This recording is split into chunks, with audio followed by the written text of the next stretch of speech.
my darling Fumination. How are you? How are we? My name is Fumidesaluvold. For those of you that are stopping by for the very first time, you're so very welcome indeed, my darlings. So, ESPN, in essence, has gotten rid of Shannon Sharpe. I'm going to read it, and then from there we're going to discuss. And it says, Shannon Sharpe, a Pro Football Hall of Fame tight end and current ESPN host, said Thursday he would step away from his TV duties after a Nevada woman sued him for Desalu-Vold assault and battery in a Nevada civil court. He says, "At this juncture, I am electing to step aside temporarily from my ESPN duties," Sharpe said in a statement. "I will be devoting this time to my family and responding and dealing with these false and disruptive allegations set against me. I plan to return to ESPN at the start of the NFL preseason." ESPN also issued a statement saying, "This is a serious situation and we agree with Shannon's decision to step away." Sharpe, who worked on First Take on ESPN, is accused of Desalu-Vold assaulting a woman he met in a Los Angeles area health club in 2023. Might I add that that child was only 19 years old. Stephen E. Smith, here on YouTube, I follow him, hired Shannon Sharpe. And I watched what he had to say, and it was heartbreaking for him. Because Disney, who is the parent company of ESPN, does not play those kind of games. So I think that Stephen had no choice but to come out and say something. I said it in the last episode and I will say it in this one.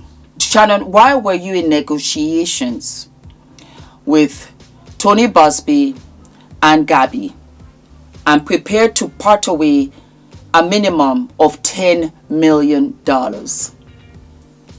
There was a settlement offer made by Mr. Sharpe. I will only generally say to you that it was in the tens of millions of dollars demanded by the plaintiff in return for her silence. That's under any definition commonly understood. That is blackmail. And Mr. Sharpe was willing to pay an amount in the tens of millions of dollars, but no final agreement could be reached.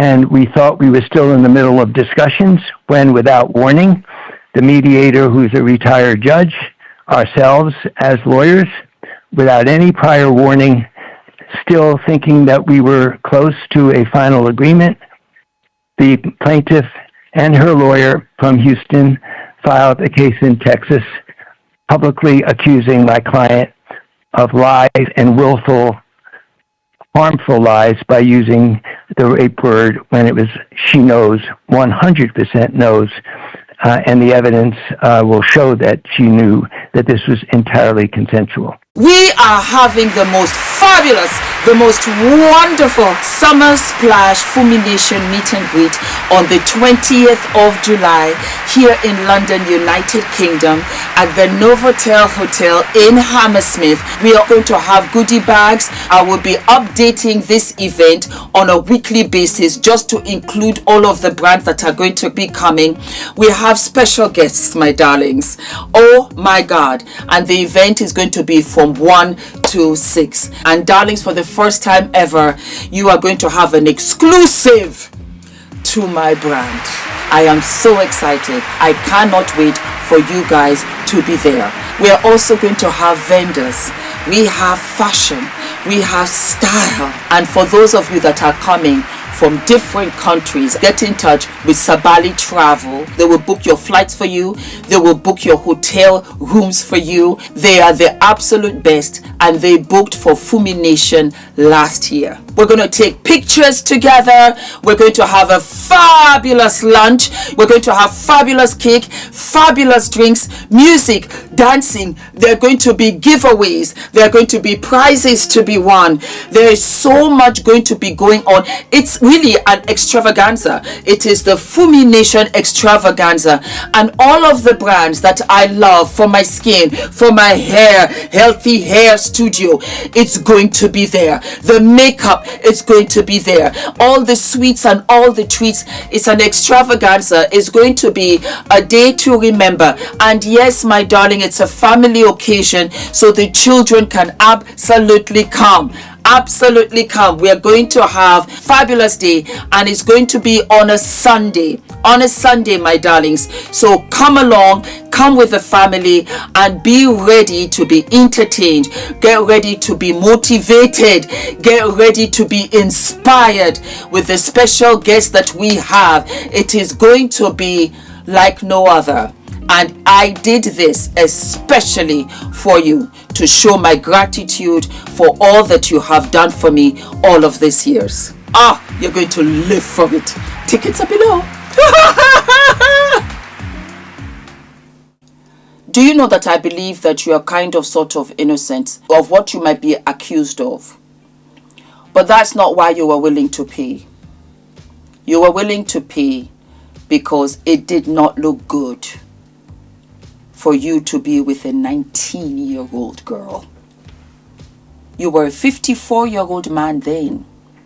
You had no business whatsoever talking to a 19-year-old at the bare minimum, unless she was an intern working for you in some capacity. That's it. I have a 19-year-old niece.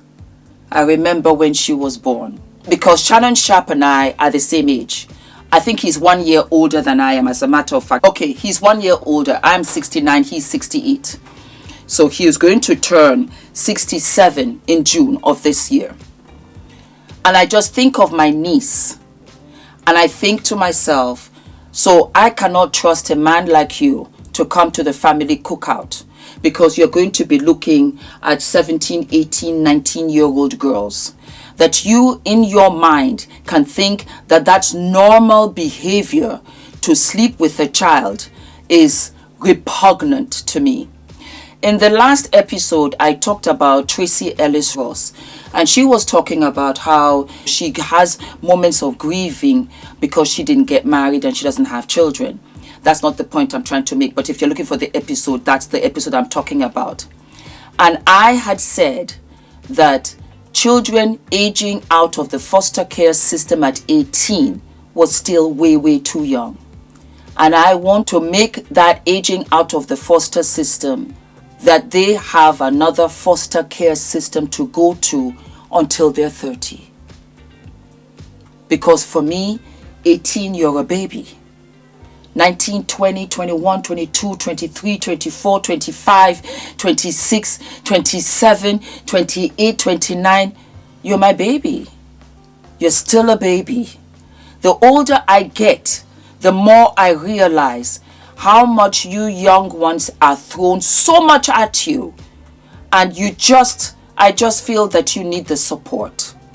We are in this society, we elders, to protect them, to be there for them. So that is my gripe with you, Shannon. You have brought race into this because of your illicit play games. It really galled me when Gabby was talking about pour this, gravy in me for me to have a black baby. She's young, she doesn't know any better. Most mothers just want a healthy child. But these are the kind of things that you're talking about, and that is okay for you to hear that kind of nonsense. I have a lot of my black sisters out here who said none of our business. It is our business, because we have to step aside the race a little bit. It doesn't matter whether the girl was black or white. Having said that, I promise you, standing 10 toes deep, a black woman would never have taken you for $10 million. and Gabby did not want to negotiate with you because the negotiation fell through. She wasn't settling for 10 million. And that's with Tony Busby, because as far as I'm concerned, he is not to be trusted. But he said if they can negotiate for 10, then we're going to negotiate for 30, for 40, for 50. Why? Because Shannon Sharpe, I'm hearing from the grapevine now, his podcast negotiation wasn't for 100. It was for 200 million. So 10 million, he didn't care. He was prepared to let that go. Cat Williams gave you the advice. Monique gave you the advice.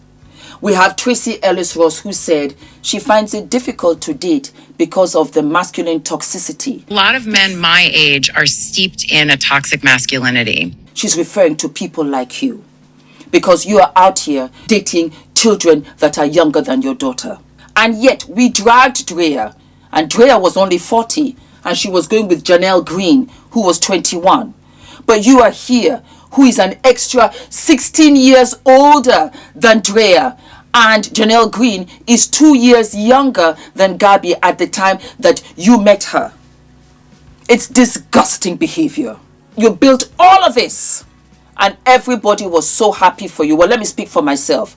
I was so happy for you because you had a podcast, you had an interview with Cat Williams that hit over 89 million views. You have endorsements, you had ESPN, you were in your element. At 56, I'm looking to build my brand and retire. I don't need to be out here in these streets. I want to grow old with my man.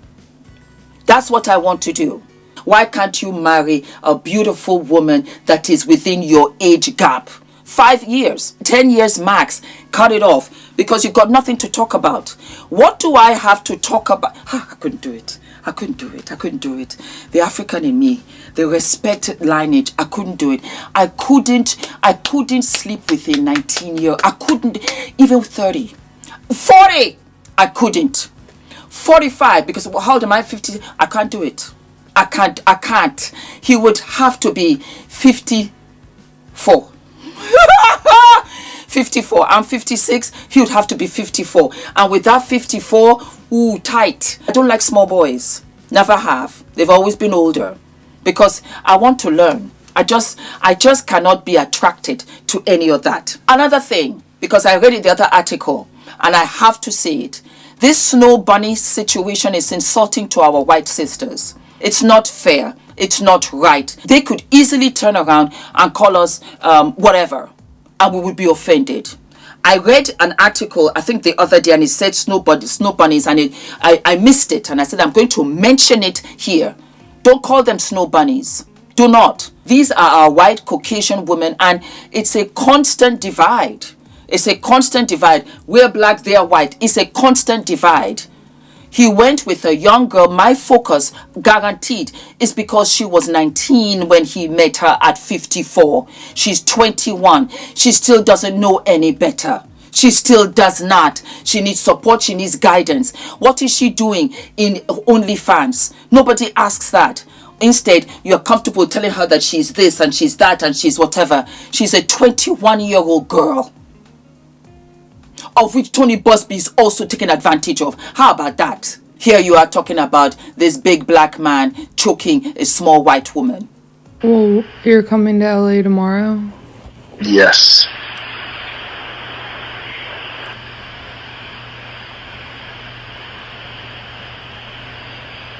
Well, I don't know why you want to go out.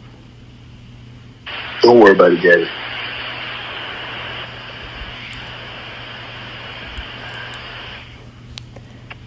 Well, okay.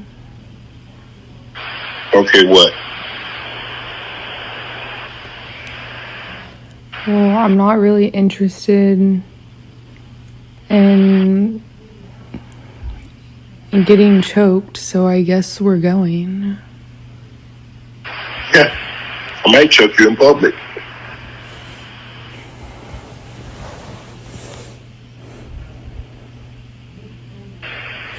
Big black guy choked small white woman. Well, she's not a woman, she's a girl. She has a father. She has a mother. That's somebody's child. Just the way you have children. And that's the thing with, I find with some men that get successful. You now think that you can go out buck wild and you can do anything. You forget that you are famous. Do you think that you can just go the back door and nobody will know? The people you're going to meet know, and the people like that are going to blackmail you because you're talking about a shakedown. There would have been no shakedown if your Willy Wonka was in your pants and you were not trying to push that into her bottom without a condom. It's just disgusting behavior. Over 500 pages of texts between the two of you, and you're so narcissistic. You did not realize that when you put that out there, it showed the relationship, sordid might I add, relationship that you had with this young girl for the past 2 years, and you thought it was okay. If your daughter that is older than this girl, if you saw the kind of text that this girl was sending to you, would you have been okay with that? But you have this slave mentality that, you know what, let me get a white woman and let me sleep with her as a revenge tactic. That's why I keep on telling you, our black sisters, trust me when I tell you it's not personal, because a couple of things, I don't think he would do it to a black woman. I don't think he can, and I don't think that we would stand for it. How about that, in a nutshell? But you did not see her as a daughter. You did not see her as a human being. You saw her as a white chick that I can do my dirty with. Because you know what? These are my revenge tactics. Well, do you see how that has flipped all the way back on you? And now, guess what? Your dreams are going to go poof, because we cannot have you out here, Shannon, because I cannot now get past what you're capable of. And that was why you tried to negotiate with her behind the scenes. Your lawyer said so. And it fell through because they were not prepared to take the 10 million, because they did hear that, you know what, this could be a 200 deal. And she said, I'll go for that. $200 million, we don't know now, but it's getting updated on a daily basis. It's such a shame. It's such a shame. It's such a shame for you, Shannon, because it was a stupid move. But you've been getting away with it until you got away with it no more. And now it has cost you everything. How about that? It's cost you everything. Stupid games, stupid results. And that is what has happened. Darlings, the outfit is by Reese. I love Reese. It's a wonderful store here in the United Kingdom. I love it. For tall girlies, you know. And I just thought, why not? Why not? All of my love, my darlings. Do not forget to like, to subscribe, hit the notification button. And I will see you what? I'll see you sooner than later. All of my love. Hi guys, my name is ENITAN, hair coach. I am UK's first ever hair coach and a trichologist. We are a team of trichologists and hair coaches here in W6 London, and we help those who are desperate and have tried and everything else has failed. We look after those who have chronic scalp concerns, flaky, itchy scalp that's been going on for many years. We help those that have hair loss that has progressed instead of improved, and we help those that just generally want to have a better understanding of better quality hair, length, volume, and reduce that dryness. Visit us by clicking